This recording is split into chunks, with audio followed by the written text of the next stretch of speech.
നമുക്ക് ഏത് മീൻ കിട്ടിയാലും ഈ മീനിന്റെ പവിത്രത നഷ്ടപ്പെടാതെ നോക്കുക.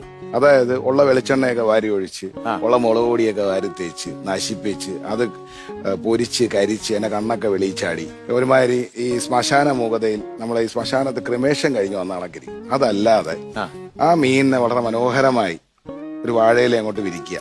വാഴയില വിരിച്ചു അതിൽ മുകളിലേക്ക് കരിവേപ്പില ബെഡ് ചെയ്യുക. ഈ അടുക്കി അടുക്കി അടുക്കി കറിവേപ്പില അടുക്കി അടുക്കി വെച്ച് അതിലേക്ക് പച്ച വെളിച്ചെണ്ണ ഒഴിക്കുക.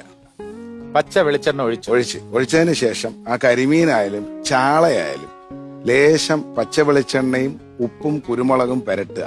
പച്ച വെളിച്ചെണ്ണ, ഉപ്പ്, കുരുമുളക് പെരട്ടുക. ലേശം ഈ കുരുമുളകിന് പകരം ഏറ്റവും ബെസ്റ്റ് കാന്താരിയും കരിവേപ്പിലയും കൂടെ അരച്ച് ചേർക്കുന്നതാണ്. കാന്താരി ഇല്ലെങ്കിൽ കുരുമുളക് അങ്ങോട്ട് പെരട്ടിയിട്ട് ഈ എണ്ണ അങ്ങോട്ട് ചൂടാവുന്ന സമയത്ത് ഇതിനെ ഓരോന്നിനെ ആ പാത്രത്തിലോട്ട് അടുക്കണം. അടുക്കി വെക്കുമ്പം ചെറിയ ഫ്ലെയിമിൽ ഇത് അങ്ങോട്ട് പൊള്ളാൻ തുടങ്ങും. പൊള്ളി വരുമ്പോഴത്തേക്ക് അതിനെ ഒന്ന് ട്വിസ്റ്റ് ചെയ്തിടുക. ഇപ്പൊ അതെ, അപ്പൊ ആ ഒരു സിൽവറിഷ് ഫീലാ കാണുന്നത്. അതിലേക്ക് ലേശം തേങ്ങാപ്പാൽ ഒഴിച്ചു കൊടുക്കുക. ലേശം ഈ തേങ്ങാപ്പാലും ഇതിലുപയോഗിച്ചിരിക്കുന്ന പൊടിയും കൂടെ ഇതിനകത്തൊരു ഗ്രീനിഷ്, ഒരു യെല്ലോയിഷ്, അതായത് ഒരു പച്ചയും മഞ്ഞയായിട്ടുള്ളൊരു ട്വിസ്റ്റ് കളർ വരും. ഇതങ്ങോട്ട് വെന്ത് വരുമ്പം നമുക്ക് ഇതിനകത്ത് തൊണ്ടേന്ന് വെള്ളം ഇറങ്ങും.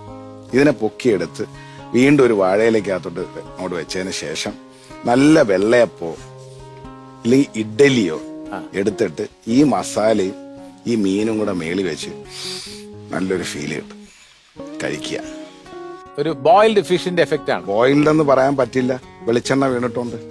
പക്ഷെ ആ മീനിന്റെ രുചി, ആ മീനിന്റെ മാംസത്തിന്റെ ഒരു ഫീല്, ആ സോൾട്ടിന്റെ ടച്ച്, ആ പെപ്പറിന്റെ ഒരു നല്ല ഇത്, ആ റിച്ച് ലുക്ക്, ഫിഷിന് ഒരു റിച്ച് ലുക്ക് ഉണ്ടാവും.